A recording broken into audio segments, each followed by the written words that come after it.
Emmanuel Macron propose une condition à l'obtention du RSA, une activité de 15 à 20 heures hebdomadaires. Une proposition qu'approuverait une large partie des Français, à en croire plusieurs sondages. Voyons-nous réellement les prestations sociales d'un mauvais œil? Si la proposition d'Emmanuel Macron de conditionner le RSA à une activité de 15 à 20 heures hebdomadaires a provoqué l'ire des syndicats, la mesure semble populaire auprès des Français. Selon un sondage IFOP pour le JDD, 80% de la population serait favorable à cette proposition, dont 45%, tout à fait favorable. Autre sondage, autre score fleuve, puisque selon l'Institut CSA, dans une étude pour CNews les 17 et 18 mars, à la question, d'après vous, faut-il réserver le RSA aux seules personnes qui donneront chaque semaine 15 heures d'activité à la société française, 68% des Français répondent, oui. Une vaste majorité qui interroge, notre pays serait-il contre les aides pour les plus démunis? Denis Colombi, enseignant-chercheur et sociologue spécialiste de la représentation de l'argent des pauvres, relève une tendance générale à interpréter la pauvreté comme étant un problème individuel plutôt que collectif.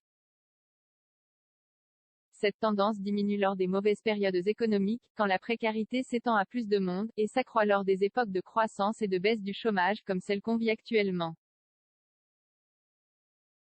Le paradoxe français, le confinement de mars-avril-mai 2020 fut notamment marqué par une vision très collective et beaucoup plus conciliante de la pauvreté et des problèmes économiques, rappelle l'expert. En septembre 2021, 43% des Français estimaient que les demandeurs d'emploi étaient responsables de leur situation, selon un sondage ELAB pour l'UNEDIC.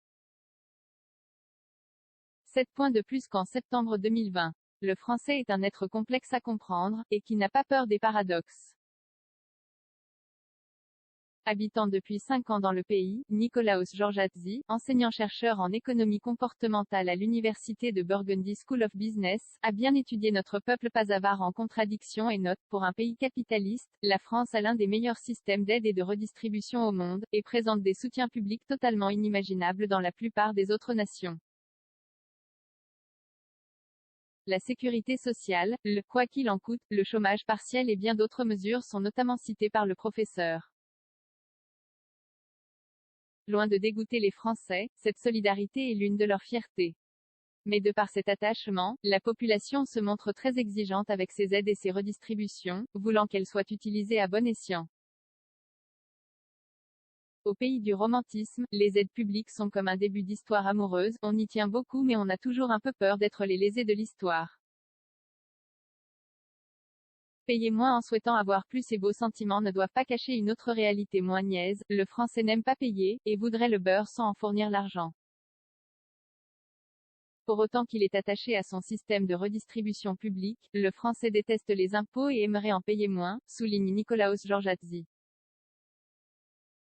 Là aussi un paradoxe, souhaiter moins d'impôts tout en souhaitant plus d'aide et d'accompagnement public. Le paysage politique est quasiment monopolisé par un discours contre les prestations sociales.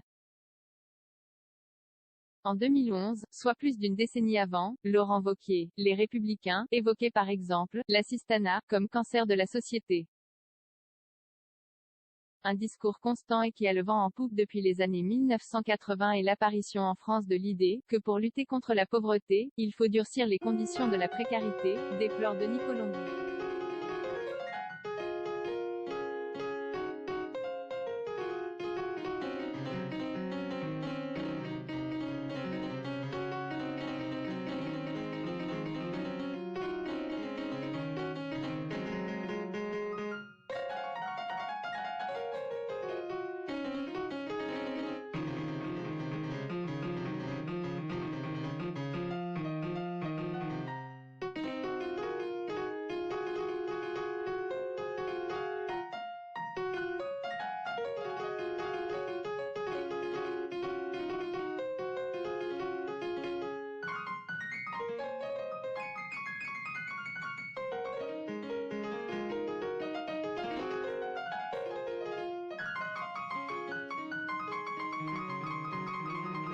Est vu comme forcément méritant et mérité, et l'absence de travail, donc de production, comme une faute. Mais attention toutefois à ne pas juger trop vite ces sondages, rappelle Denis Colombi. La mesure autour du RSA contre activité reste encore extrêmement floue, et laisse libre à l'imagination des sondés. Dans les heures hebdomadaires, on peut aussi imaginer des formations, des reprises d'études, des stages, etc. Ce qui donnerait une toute autre lecture à ces 70 ou 80% d'avis favorables. Même s'ils ne le nient pas, une partie des Français pense que les personnes précaires sont trop assistées et ne font rien pour s'en sortir. Économie, prestations sociales, le système français trop complexe et inégalitaire.